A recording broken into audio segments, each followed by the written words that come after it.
ప్రియులారా, ఈ రోజున మనం బైబిల్ గ్రంథంలో నుండి మత్తయి సువార్త 8వ అధ్యాయము 20వ వచనాన్ని మన ధ్యానాంశముగా ధ్యానించినట్లయితే ఇక్కడ రాయబడినది, అందుకు యేసు నక్కలకు బొరియలను ఆకాశ పక్షులకు నివాసములను కలవు గాని మనుష్య కుమారునికి తలవాల్చుకొనుటకైనను స్థలము లేదని అతనితో చెప్పెను అని రాయబడినది. చూడండి ప్రియులారా, ఒక శాస్త్రి వచ్చి యేసుక్రీస్తు ప్రభువారితో మాట్లాడుతూ అంటూ ఉన్నాడు, బోధకుడా, నువ్వెక్కడికి వెళ్ళినా సరే నీ వెంటే నేను వస్తా అని చెప్పేసి యేసుక్రీస్తు ప్రభువారితో మాట్లాడినప్పుడు ప్రభువు ఆయనకిస్తున్నటువంటి జవాబు ఏమిటి అని మనం ఆలోచన చేసినట్లయితే ఎంతో బాధతో ప్రభు ఈ మాట మాట్లాడినట్టుగా మనకు అర్థమవుతూ ఉన్నది. చూడండి, ప్రభు అంటూ ఉన్నాడు, నక్కలకు బొరియలున్నవి, ఆకాశ పక్షులకు నివాసములను కలవు గాని మనుష్య కుమారునికి తలవాల్చుకోవడానికి కూడా స్థలం లేదంటండి. మనము యేసుక్రీస్తు ప్రభువారి జీవిత చరిత్రను గనక బైబిల్ గ్రంథంలో ధ్యానించినట్లయితే ఈ యొక్క విషయము స్పష్టంగా మనకు అర్థం కావడానికి అవకాశం ఉన్నది. యేసుక్రీస్తు ప్రభువారు పరమును విడిచిపెట్టి తన నివాస స్థలమైనటువంటి పరలోకాన్ని విడిచిపెట్టి, తన సింహాసనాన్ని విడిచిపెట్టి, తన మహిమ దేహాన్ని విడిచిపెట్టి, తన దైవత్వంలోని కొన్ని లక్షణాలను సహితం ప్రక్కన పెట్టి మనందరికీ రక్షణను అనుగ్రహించడానికి, పాపము నుండి మనల్ని విడిపించడానికి తన్ను తాను తగ్గించుకొని ఈ భూమి మీదకి దిగి వచ్చినప్పుడు ఆయనకు ఎవరైనా చోటిచ్చారా అని మనం ఆలోచన చేసినట్లయితే ఏ ఒక్కరు కూడా తమ ఇంటిలో యేసుక్రీస్తు ప్రభువారికి చోటు ఇవ్వనట్టుగా మనకు బైబిల్ గ్రంథంలో కనిపిస్తూ ఉంటుంది. అందుకే యేసుక్రీస్తు ప్రభువారు జన్మించినటువంటి చోటేదో కూడా బైబిల్ గ్రంథంలో రాయబడలేదు. కానీ ఆయన జన్మించిన తర్వాత ఆయనని పశువుల తొట్టిలో పరుండబెట్టినట్టుగా మనకు కనిపిస్తూ ఉంటుంది. అని చూడండి, యేసుక్రీస్తు ప్రభువారు ఇంటిలో జన్మించినట్టుగా రాయబడలేదు. పోనీ ఆయన జన్మించిన తర్వాత అయినా ఆయనకు ఒక ఇంటిలో చోటిచ్చినట్టుగా మనకు కనిపించదు. ఒక పశువుల పాకలో ఆయనను పరుండబెట్టినట్టుగా మనకు కనిపిస్తూ ఉంటుంది. అని చూడండి, కారణం ఏంటిది అని మనం ఆలోచన చేసినట్లయితే ఆ రోజున ప్రజలందరూ తమ తమ స్వగ్రామములకు రావడంతో స్థలము లేకపోయేసరికి యేసుక్రీస్తు ప్రభువారికి కాసింత చోటు కూడా ఇవ్వలేకపోయినట్టుగా మనకు బైబిల్ గ్రంథంలో కనిపిస్తూ ఉంటుంది. అంతేకాకుండా యేసుక్రీస్తు వారు పెరిగి పెద్దవారైన తర్వాత సువార్తను ప్రకటిస్తూ ఎంతో మందిని బాగు చేస్తూ ఉన్నప్పుడు కూడా ఆయనకి చోటిచ్చారా అని మనం ఆలోచన చేసినట్లయితే కొందరైతే ప్రభువుకి చోటిచ్చినట్టుగా మనకు కనిపిస్తూ ఉంటుంది. జక్కయ్య లాంటి వారు ఉదాహరణకి. అంతేకాకుండా మరికొంతమంది మనకు కనిపిస్తూ ఉంటారండి. ఉదాహరణకి 8వ అధ్యాయం మత్తయి సువార్త 28వ వచనం నుండి మనం ధ్యానించినట్లయితే యేసుక్రీస్తు ప్రభువారు గెరాసేనుల దేశానికి వెళ్ళి సేన అనబడినటువంటి దురాత్మలతో పీడింపబడుతున్నటువంటి వ్యక్తులను స్వస్థపరిచిన తర్వాత, ఆ దురాత్మల ప్రభావం నుండి విడిపించిన తర్వాత ఆ విషయం తెలుసుకున్నటువంటి ఆ ప్రాంతము వారందరూ ప్రభువు దగ్గరికి వచ్చి స్వస్థత పొందుకున్నటువంటి ఆ వ్యక్తిని చూసి, స్వస్థపరిచినటువంటి యేసుక్రీస్తు ప్రభువారిని చూసి వారు మాట్లాడినటువంటి ఒక భయంకరమైనటువంటి మాట ఏంటిది అంటే ఇక్కడ మనకు కనిపిస్తూ ఉన్నది 34వ వచనంలో, తమ ప్రాంతములను విడిచిపోమ్మని ఆయనను బతిమిలాడుకున్నారంటండి.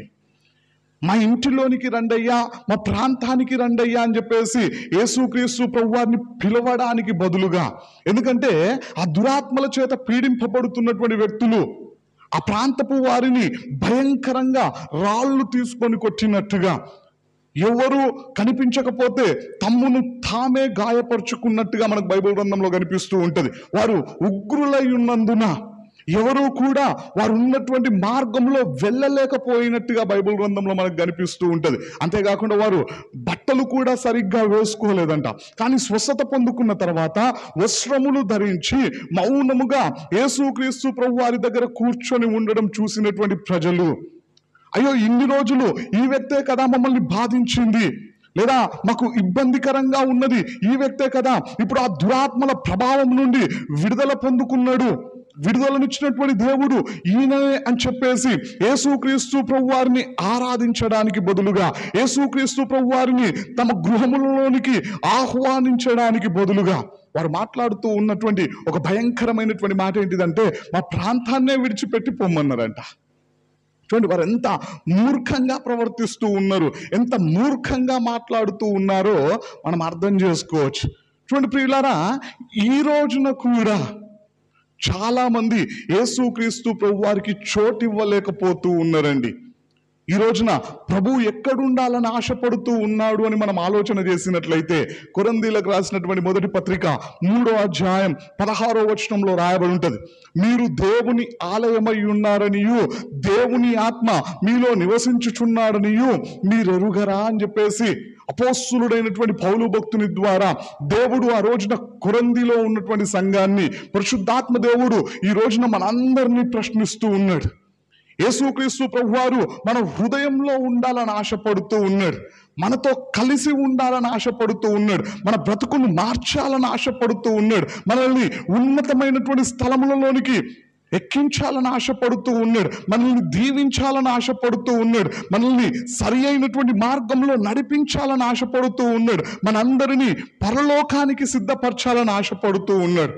అది ఎప్పుడు సాధ్యమవుతుంది అంటే, పరిశుద్ధాత్మ దేవుని సహకారంతో మనము దేవునికి లోబడి మన హృదయంలో దేవునికి చోటిచ్చినప్పుడు సాధ్యమవుతుంది. కానీ ఈ రోజులలో చాలా మంది విశ్వాసులు దేవునికి చోటు ఇవ్వగలుగుతూ ఉన్నారా అంటే, యేసుక్రీస్తు ప్రభు వారు జన్మించినప్పుడు ఆ రోజున ఉన్నటువంటి ప్రజలు ప్రభువుకి చోటు ఇవ్వలేకపోయారు. యేసుక్రీస్తు ప్రభు వారు సువార్తను ప్రకటిస్తూ ఉన్నప్పుడు, అనేకులను బాగు చేస్తూ ఉన్నప్పుడు ఆ రోజున ఉన్నటువంటి ప్రజలలో కొందరు ప్రభువుకి చోటు ఇవ్వలేకపోయినారు. ఈ రోజున కూడా అనేకులు ప్రభువుకి చోటు ఇవ్వలేకపోతూ ఉన్నారండి.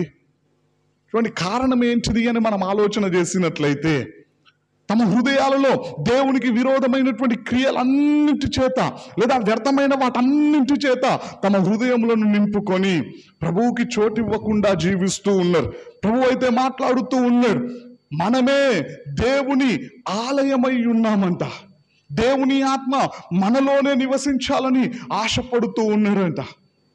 ఆ విషయం మనం గుర్తించాలి అని చెప్పేసి ప్రభు వాక్యం ద్వారా మాట్లాడుతూ ఉన్నారు. చూడండి ప్రియులారా, దేవుని ఆలయము అంటే అర్థం ఏంటిది అని మనం బైబిల్ గ్రంథంలో కనుక జాగ్రత్తగా ఆలోచన చేసినట్లయితే, దేవాది దేవుడు మనుష్యులను కలుసుకునేటువంటి చోటు దేవుని ఆలయం. రెండోదిగా మనం గమనించినట్లయితే, దేవుని ఆరాధనలు జరిగేటువంటి స్థలము దేవుని ఆలయము. దేవునికి అర్పణలు అర్పించేటువంటి స్థలము దేవుని ఆలయము. దేవుని సన్నిధి ఎల్లప్పుడూ నిలిచి ఉండేటువంటి స్థలము దేవుని ఆలయం. అలాంటి ఆలయముగా ఈ రోజున మనమే ఉండాలి అని చెప్పేసి, ఎందుకంటే మనలోనే దేవుడు నివసించాలి అని చెప్పేసి ఆశపడుతూ ఉన్నాడు. కానీ దేవునికి చోటిస్తూ ఉన్నారా అంటే, ప్రకటనా గ్రంథంలో ప్రభువు మాట్లాడుతూ ఉంటాడు, ఇదిగో నేను తలుపు నొద్ద నిల్చుండి తట్టుచున్నాను, ఎవడైనను నా స్వరము విని తలుపు తీసిన ఎడల, దేవుడు మన హృదయంలోనికి రావడానికి, దేవుడు మనతో కలిసి జీవించడానికి, మనల్ని సరి అయిన మార్గంలో నడిపించడానికి అవకాశం ఉంటుందంట. చూడండి ప్రియులారా, దేవుడు మన హృదయం అనే తలుపు నొద్దే నిల్చుండి ఎందుకు తట్టుచూ ఉన్నాడు అంటే, చాలా మంది తమ హృదయములు దేవునికి ఇవ్వకుండా ఉంటూ ఉన్నారు. నా కుమారుడా, నీ హృదయము నాకిమ్ము అని ప్రభు మాట్లాడుతూ ఉంటే, తమ హృదయములను దేవునికి దూరంగా పెడుతూ ఉన్నారు. దేవునికి విరోధమైన వాటితో తమ హృదయములను నింపుకుంటూ ఉన్నారు. అందుకే ప్రభు మన హృదయం అనే ద్వారమునొద్ద నిల్చుండి తడుతూ ఉంటే, చాలా మంది ఏమో ఆ స్వరాన్ని కూడా వినలేని స్థితిలో ఉన్నారు. మరికొంతమంది అయితే విని కూడా దేవునికి చోటివ్వని వారుగా ఉంటూ ఉన్నారు. మరి రోజున మన పరిస్థితి ఏ విధంగా ఉన్నది? ఒకసారి మన జీవితాల్ని మనం పరీక్షించుకోవాలండి. మనమే దేవుని ఆలయముగా, మనలోనే ప్రభువు నివసించాలని ఆశపడుతూ ఉన్నాడు అని చెప్పేసి అపోస్తలుడైనటువంటి పౌలు భక్తుని ద్వారా ప్రభు మాట్లాడుతూ ఉన్నాడు. చూడండి ప్రియులారా, ప్రభు మాట్లాడినటువంటి మరొక మాటను కూడా మనం ధ్యానించినట్లయితే, కొరింథీయులకు రాసినటువంటి మొదటి పత్రిక 6వ అధ్యాయం 19-20 వచనాల్లో రాయబడినది, మీ దేహము దేవుని వలన మీకు అనుగ్రహింపబడి మీలోనున్న పరిశుద్ధాత్మకు ఆలయమై ఉన్నదని మీరెరుగరా అంటూ ఉన్నాడు. అందుకే మీరు మీ సొత్తు కారు అని చెప్పేసి వాక్యం ద్వారా ప్రభువు మాట్లాడుతూ ఉన్నాడు. మనం మన సొత్తు కాదంటండి. మనము మన దేహముతో మనకిష్టం వచ్చిన పనులు, మనకు నచ్చిన పనులు, దేవునికి విరోధమైనటువంటి పనులు చేసే వారంగా ఉండకూడదు అని చెప్పేసి ప్రభువు మాట్లాడుతూ ఉన్నాడు. ఈ రోజున నా జీవితం నా ఇష్టం అని చెప్పేసి, లేదా నా దేహము నా ఇష్టము అని చెప్పేసి శరీరాన్ని పాడు చేసేటువంటి అనేకమైనటువంటి వ్యసనాలకు చాలా మంది బానిసలవుతూ ఉన్నారు. వారితో మనం మాట్లాడినట్లయితే అవి చేయకూడదు అని చెప్పినట్లయితే, లేదా అవి త్రాగకూడదు అని చెప్పినట్లయితే, వాటిని చూడకూడదు అని చెప్పినట్లయితే వారు మాట్లాడే మాట ఏంటిది అంటే, నా జీవితం నా ఇష్టం, లేదా నా దేహము నా ఇష్టము అని చెప్పేసి మాట్లాడుతూ ఉంటారు. అయితే వాక్యము ద్వారా ప్రభువు అలాంటి వారికి ఇస్తున్నటువంటి జవాబు ఏంటిది అంటే, మీ దేహము మీరు స్వంతంగా సంపాదించుకున్నది కాదు, అది దేవుని వలన మనకు అనుగ్రహింపబడిందంట. ఎందుకోసం దేవుడు అనుగ్రహించాడు అని మనం ఆలోచన చేసినట్లయితే, మీలోనున్న పరిశుద్ధాత్మకు ఆలయమై ఉన్నదని మీరు ఎరుగరా అంటూ ఉన్నాడు. దేవుడు ఈ దేహాన్ని మనకెందుకు అనుగ్రహించాడు అంటే, పరిశుద్ధాత్మ దేవునికి మన హృదయంలో చోటిస్తామని చెప్పేసి, మన దేహంలో చోటిస్తామని చెప్పేసి, దేవునికి అనుకూలంగా జీవిస్తామని చెప్పేసి, దేవునికి ఇష్టలుగా బ్రతుకుతామని చెప్పేసి, దేవునికి నచ్చిన పనులు చేసే వారంగా ఉంటామని చెప్పేసి దేవుడు మనకు ఈ దేహాన్ని అనుగ్రహించి మన దేహంలో ఉండాలి అని ఆశపడుతూ ఉంటే, మన హృదయంలో ఉండాలని ప్రభు ఆశపడుతూ ఉంటే, దేవునికి విరోధమైన పనులు చేస్తూ, దేవుడు అసహ్యించుకునే పనులు చేస్తూ, దేవునికి హేయమైనటువంటి కార్యములను జరిగిస్తూ చాలా మంది వారికి నచ్చినట్లుగా, వారికి తోచినట్లుగా జీవిస్తూ ఉన్నారు. అయితే ప్రభు అంటూ ఉన్నాడు, మీరు మీ సొత్తు కారంట. అంటే విశ్వాసులమైనటువంటి మనము మన దేహముతో మనకిష్టం వచ్చినటువంటి పనులు చేసే వారంగా ఉండకూడదు. ఎందుకోసం అంటే 20వ వచనంలో ప్రభు మాట్లాడుతూ ఉన్నాడు, విలువ పెట్టి కొనబడిన వారు గనక మీ దేహముతో దేవుణ్ణి మహిమపరిచే వారంగా ఉండాలంట. మన దేహముతో దేవుణ్ణి మహిమపరచాల. మనం చేసే పనుల ద్వారా దేవునికి మహిమ రావాలా, మనం ఆలోచించే ఆలోచనల ద్వారా దేవునికి మహిమ రావాలా, మన యొక్క ప్రవర్తన ద్వారా దేవునికి మహిమ రావాలా, మనం జీవిస్తున్నటువంటి ఈ జీవితము ద్వారా దేవునికి మహిమ రావాలా. అందుకే అపోస్తులుడైనటువంటి పౌలు భక్తుడు మాట్లాడుతూ ఉంటాడు, బ్రతుకుట క్రీస్తే, చావైతే లాభము అని చెప్పేసి. నేను బ్రతికితే క్రీస్తును సంతోష పెట్టడానికి బ్రతుకుతా, క్రీస్తు కొరకే బ్రతుకుతా, క్రీస్తు సాక్షిగా బ్రతుకుతా అని చెప్పేసి అపోస్తులుడైనటువంటి పౌలు భక్తుడు మాట్లాడుతూ ఉన్నాడు. ఎందుకంటే ఆయన గుర్తించినాడు, ఈ దేహము విలువ పెట్టి దేవుడు కొన్నాడు కాబట్టి ఈ దేహముతో నేను దేవునికి ఇష్టమైన పనులు చేస్తా, దేవుడు కోరుకునే పనులు చేస్తా, దేవుణ్ణి సంతోష పెట్టే పనులు చేస్తా, దేవునికి అనుకూలమైనటువంటి పనులు చేస్తా అని చెప్పేసి అపోస్తులుడైనటువంటి పౌలు భక్తుడు మాట్లాడుతూ ఉన్నాడు. మరి రోజున మనం గుర్తించామా, ఈ దేహము దేవుడు విలువ పెట్టి కొన్నాడు అని చెప్పేసి? మనల్ని దేవుడు విలువ పెట్టి కొన్నాడంట. ఏమిటి ఆ విలువ అంటే, విలువైనటువంటి తన ప్రాణాన్ని దేవుడు వెలగా చెల్లించి, సాతాను చెరలో నుండి, పాపపు బానిసత్వము నుండి దేవుడు మనందరినీ విడిపించినాడు. దానికి దేవుడు చెల్లించినటువంటి వెల, విలువైనటువంటి ఆయన ప్రాణాన్నే చెల్లించినట్టుగా బైబిల్ గ్రంథంలో మనకు కనిపిస్తూ ఉంటుంది. చూడండి, ఆ విషయాన్ని మనం గుర్తించి మనం చేయాల్సినటువంటి పని ఏంటిది అంటే, ఈ దేహముతో దేవుణ్ణి మహిమపరచాల. మరి రోజున మనం దేవుణ్ణి మహిమపరచగలుగుతూ ఉన్నామా, లేదంటే సాతాన్ను సంతోషపెట్టే వారంగా జీవిస్తూ ఉన్నామా? ఈ రోజున మన పరిస్థితి ఏ విధంగా ఉన్నది? ప్రభు అయితే ఆశపడుతూ ఉన్నాడు, మనమే దేవుని ఆలయంగా ఉండాలి అని చెప్పేసి, మన హృదయంలోనే దేవుడు నివసించాలి అని చెప్పేసి దేవాది దేవుడు ఆశపడుతూ ఉన్నాడు. అది ఎప్పుడు సాధ్యమవుతుంది అంటే, మన హృదయము శుద్ధిగా ఉన్నప్పుడు మాత్రమే సాధ్యమవుతుంది. ఎందుకంటే మత్తయి సువార్త 5వ అధ్యాయం 8వ వచనంలో మనందరికీ తెలిసినటువంటి మాటే రాయబడి ఉన్నది, హృదయ శుద్ధి గల వారు ధన్యులు, వారు దేవుణ్ణి చూస్తారంట. మన హృదయము శుద్ధిగా ఉంటే, మన హృదయము దేవుని రక్తముతో పవిత్రపరచబడి దేవునికి అనుకూలమైనటువంటి విధానంలో ఉంటే, దేవుడు కోరుకునే విధంగా మన జీవితము మార్చబడినట్లయితే, మన హృదయంలో దేవుడు నివసించడానికి అవకాశం ఉంటుంది. చూడండి, మన హృదయము శుద్ధంగా ఉండాలంట, శుద్ధి చేయబడాలి అని చెప్పేసి ప్రభువు మాట్లాడుతూ ఉన్నాడు. ఎందుకోసం మన హృదయము శుభ్రం చేయబడాలి అంటే, అసలు హృదయంలో నుండి ఏమేమి వస్తూ ఉన్నాయో బైబిల్ గ్రంథంలో రాయబడి ఉన్నది. చూడండి, ఆ మాటల్ని మనం త్వరగా ధ్యానించినట్లయితే, మార్కు సువార్త 7వ అధ్యాయము 21వ వచనం నుండి మనం ధ్యానించినట్లయితే, లోపలి నుండి అనగా మనుషుల హృదయంలో నుండి దురాలోచనలను, జారత్వములను, దొంగతనములను, నరహత్యలను, వ్యభిచారములను, లోభములను, చెడుతనములను, కృత్రిమమును, కామ వికారమును, మస్తరమును, దేవదూషణయు, అహంభావమును, అవివేకమును వచ్చును. ఈ చెడ్డలన్నీ లోపలి నుండియే బయలు వెళ్ళి మనుష్యుని అపవిత్రపరచునని ఆయన చెప్పెను అని రాయబడినది. ఇక్కడ మనం జాగ్రత్తగా ధ్యానించినట్లయితే మనుషుల హృదయంలో నుండి ఏమేమి వస్తూ ఉన్నాయో ప్రభు వాక్యం ద్వారా స్పష్టంగా తెలియపరుస్తూ ఉన్నాడు. దేవుడు మన హృదయంలో ఉండలేకపోవడానికి కారణం ఏంటిది అంటే, ఇవన్నీ ఉన్నాయంట మన హృదయంలో. ఏమేమున్నాయి అంటే అక్కడ రాయబడినది దురాలోచనలు, దేవునికి విరుద్ధమైనటువంటి ఆలోచనలను, లేదా ప్రక్కవారిని ఇబ్బంది పెట్టే ఆలోచనలు, దుర్మార్గమైనటువంటి పనులకు సంబంధించినటువంటి ఆలోచనలు, దుష్టుని యొక్క ఆలోచనలు హృదయంలో నుండే వస్తూ ఉన్నాయంట. రెండోదిగా మనం ఆలోచన చేసినట్లయితే జారత్వములు. చూడండి, మూడోదిగా మనం ఆలోచన చేసినట్లయితే దొంగతనములు. ఈ ఆలోచనలన్నీ ఎక్కడ నుండి వస్తూ ఉన్నాయి అంటే, లేదా ఎక్కడ పుడుతూ ఉన్నాయి అంటే హృదయముల నుండే వస్తూ ఉన్నాయంట. నాలుగోదిగా మనం ఆలోచన చేసినట్లయితే నరహత్యలు, వ్యభిచారములు, లోభములను, చెడుతనములను, కృత్రిమమును, కామ వికారమును, మస్తరమును, దేవదూషణయు, అహంభావమును, అవివేకమును, ఇవన్నీ కూడా మనుషుల హృదయంలో నుండి వచ్చి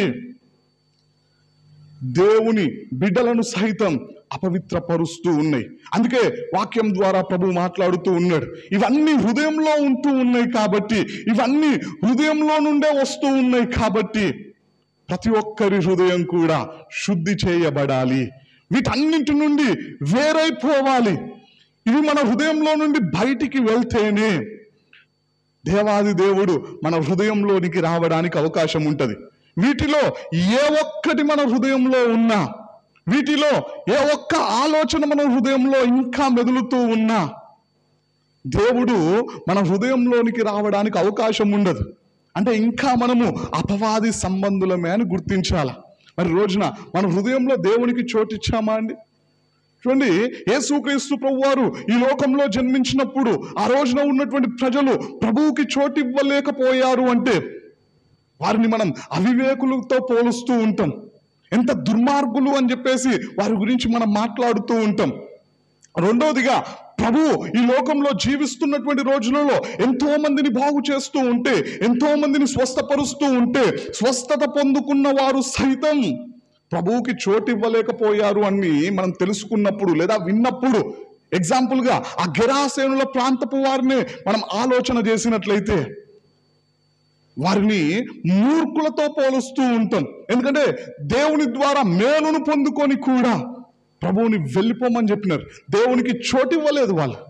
మరి రోజున మనం కూడా దేవుని ద్వారా మేలును పొందుకున్నాం, దేవుని ద్వారా రక్షణను పొందుకున్నాం, దేవుని ద్వారా సహాయములను పొందుకుంటూ ఉన్నాం, దేవుని ద్వారా ఆశీర్వాదములను పొందుకుంటూ ఉన్నాం. దేవుని ద్వారానే పరలోకాన్ని పొందుకోవడానికి సిద్ధపడుతూ ఉన్నాం. మరి ఇన్ని మేలును పొందుకుంటున్నటువంటి మనము మన హృదయంలో ఇంకా దేవునికి చోటు ఇవ్వకుండా ఉన్నట్లయితే అసలు మనల్నే మనాలా? ఎదుటి వారిని అనడం ఈజీ అండి, మరి మన పరిస్థితి ఏ విధంగా ఉన్నది? మన హృదయంలో దేవునికి విరోధమైనటువంటి ఈ క్రియలన్నీ ఉన్నాయా? లేదా మన హృదయము దేవుని ఆలయంగా ఉన్నదా? దేవుణ్ణి ఆరాధించే స్థలంగా ఉన్నదా? దేవునికి అర్పణలు చెల్లించే స్థలంగా ఉన్నదా? దేవుడు మనుషులతో కలుసుకునే స్థలంగా ఉన్నదా? దేవుణ్ణి మహిమపరిచే స్థలంగా ఉన్నదా? ఈ రోజున మన హృదయం యొక్క పరిస్థితి ఏ విధంగా ఉన్నది? ఒకసారి మన జీవితాన్ని మనం పరీక్షించుకోవాలండి. ఎందుకోసమని మనం జాగ్రత్తగా ఆలోచన చేసినట్లయితే కొరింథీయులకు రాసినటువంటి మొదటి పత్రిక 3వ అధ్యాయం 17వ వచనంలో రాయబడినది, ఎవడైనను దేవుని ఆలయమును పాడు చేసిన ఎడల దేవుడు వానిని పాడు చేస్తాడంట. దేవుని ఆలయము పరిశుద్ధమైనది, మీరే ఆ ఆలయము అని చెప్పేసి వాక్యంలో రాయబడినది. మనమే ఆ ఆలయమై ఉన్నామంట. దేవుని ఆలయం పరిశుద్ధమైనది కాబట్టి మనం కూడా ఏ విధంగా ఉండాలని దేవుడు కోరుకుంటూ ఉన్నాడంటే పరిశుద్ధంగా జీవించాలని దేవుడు ఆశపడుతూ ఉన్నాడు. పరిశుద్ధంగా జీవించడానికి ప్రయత్నించిన ప్రతి ఒక్కరికి దేవుడు సహాయం చేసినాడు. ఎగ్జాంపుల్, యోసేపు భక్తుడు, షద్రక్ మేషక్ అబేద్నెగోలు, దావీదు భక్తుడు, దానియేలు భక్తులు లాంటి వాళ్ళు ఎంతో మందిని దేవుడు సహాయము చేసి బానిసలుగా ఉన్నటువంటి వారిని ఉన్నతమైన స్థితిలో దేవుడు వారిని నిలబెట్టినట్టుగా మనకు కనిపిస్తూ ఉంటది, వారి పవిత్రతను కాపాడుకోవడం మూలంగా. ఈ రోజున మనము దేవుని ఆలయంగా ఉన్నామంట. దేవుని ఆలయము పరిశుద్ధమైనదని చెప్పేసి వాక్యం ద్వారా ప్రభు మాట్లాడుతూ ఉన్నాడు. మనము పవిత్రంగా జీవించకుండా అపవిత్రులమై జీవిస్తూ ఉన్నట్లయితే, దేవునికి విరోధమైనటువంటి పనులే చేస్తూ ఉన్నట్లయితే వాక్యం ద్వారా ప్రభు మాట్లాడుతూ ఉన్నాడు, ఎవడైనను దేవుని ఆలయమును పాడు చేసిన ఎడల దేవుడు వాణ్ణి పాడు చేస్తాడంటండి. వాడిని పాడు చేస్తే అని అనువాదించినటువంటి ఈ పదానికి గాయపరచడం అని చెప్పేసి, హాని చేయడం అని చెప్పేసి, చెడగొట్టడం అని చెప్పేసి కూడా అర్థాలు కలవు. ఎందుకంటే దేవుని ఆలయాన్ని గాయపరిచేవారు ఉన్నారు, చెడగొట్టే వాళ్ళు ఉన్నారు, దేవుని ఆలయానికి హాని చేసేవారు ఉన్నారు. మరి రోజున మనం దేవుని ఆలయాన్ని హాని చేసే వారంగా ఉన్నామా? దేవుని ఆలయాన్ని పాడు చేసే వారంగా ఉన్నామా? దేవుని మందిరాన్ని అపవిత్రపరిచే వారంగా ఉంటూ ఉన్నామా? దేవుని ఆలయాన్ని గాయపరిచే వారంగా ఉంటూ ఉన్నామా? మన పరిస్థితి ఏ విధంగా ఉన్నది? ఒకసారి మన జీవితాన్ని మనం పరీక్షించుకోవాలా.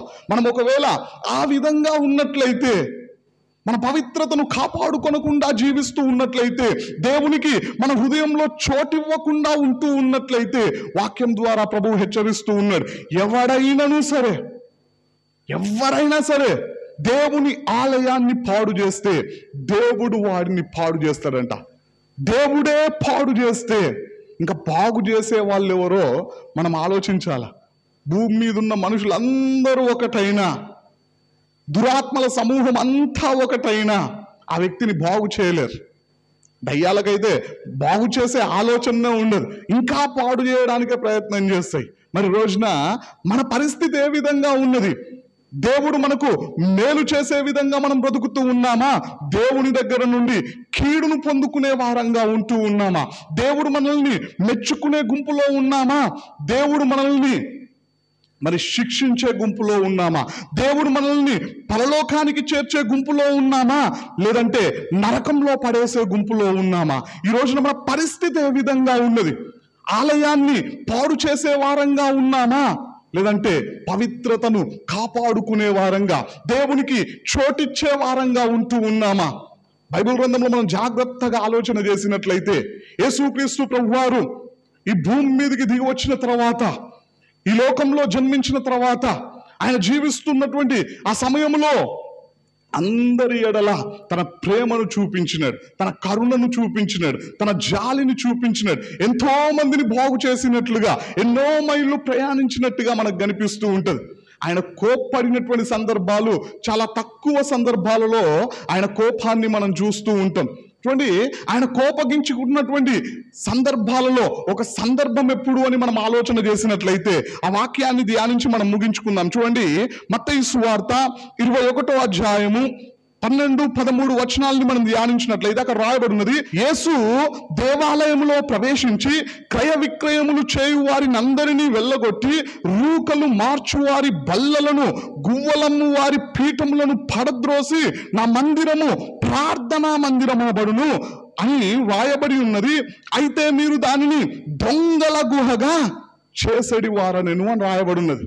ఇక్కడ మనం ధ్యానించినట్లయితే యేసుక్రీస్తు ప్రభువారు దేవాలయంలోనికి వెళ్ళినప్పుడంట, దేవాలయంలో మరి క్రయ విక్రయాలు జరుగుతూ ఉన్నప్పుడు దేవుడు చూసి తట్టుకోలేక, అప్పటి వరకు శాంతంగా ఉన్నటువంటి ప్రభువు, అప్పటి వరకు ప్రేమను చూపించినటువంటి ప్రభువు మందిరంలో వ్యాపారాలు చేస్తూ ఉంటే, మందిరంలో ఆరాధించడానికి బదులుగా క్రయ విక్రయములు జరిపిస్తూ ఉంటే చూసి తట్టుకోలేక, అక్కడ రాయబడినటువంటి మాటల్ని కనుక మనం ఆలోచన చేసినట్లయితే, క్రయ విక్రయములు చేయు వారిని అందరినీ అంట వెళ్ళగొట్టినాడంట. పంపించలేదు, మర్యాదతో కూడా పంపించలేదు, వెళ్ళగొట్టినాడంట మందిరంలో నుండి.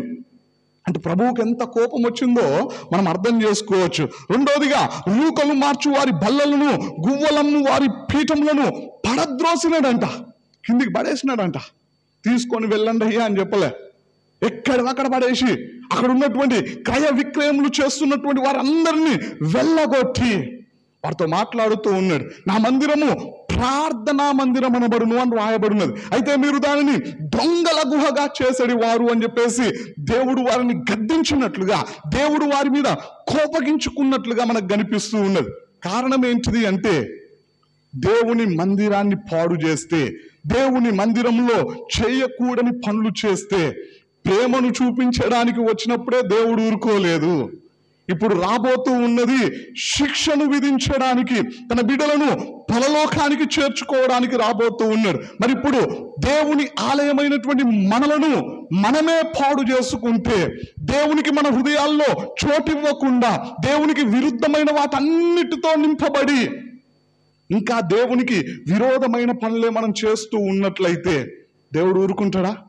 దేవుడు ఇంకా మనకు శాంతంగా చెప్పడానికి అవకాశం ఉంటుందా? లేదంటే కోపగించుకోవడానికి అవకాశం ఉంటుందా? శిక్షనివ్వడానికి అవకాశం ఉంటుందా? ఒకసారి ఆలోచించండి. మరి రోజున మన పరిస్థితి ఏ విధంగా ఉన్నది? ఒకసారి మన జీవితాల్ని మనం పరీక్షించుకుందాం. చూడండి ప్రియులారా, యేసుక్రీస్తు ప్రభు వారు ఈ లోకంలో జన్మించినప్పుడు చాలా మంది ప్రభువుకి చోటు ఇవ్వలేకపోయినారు. ఆయన సువార్త ప్రకటిస్తూ ఉన్నటువంటి సమయంలో కూడా అనేకులు ఆయనకు చోటు ఇవ్వలేకపోయినారు. మరి ఈరోజు నీవైనా యేసుక్రీస్తు ప్రభు వారికి నీ హృదయంలో చోటిచ్చావా? ఆ విధంగా నీ జీవితం ఉన్నదా? ఈరోజు మన పరిస్థితి ఏ విధంగా ఉన్నది? దేవుడు మనలో ఉండే విధంగా, దేవునికి అనుకూలంగా మనం జీవిస్తూ ఉన్నామా? వాక్యానుసారంగా మన బ్రతుకును మార్చుకుంటూ ఉన్నామా? ఒకసారి మన జీవితాల్ని మనం పరీక్షించుకుందాం, వాక్యానుసారంగా జీవిస్తాం, దేవుని సహాయాన్ని పొందుకుందాం, దేవుని రాకడకు మనం అందరం సిద్ధపడదాం. ఈ కొద్ది వాక్యం దేవుడు దీవించును గాక. ఆమేన్.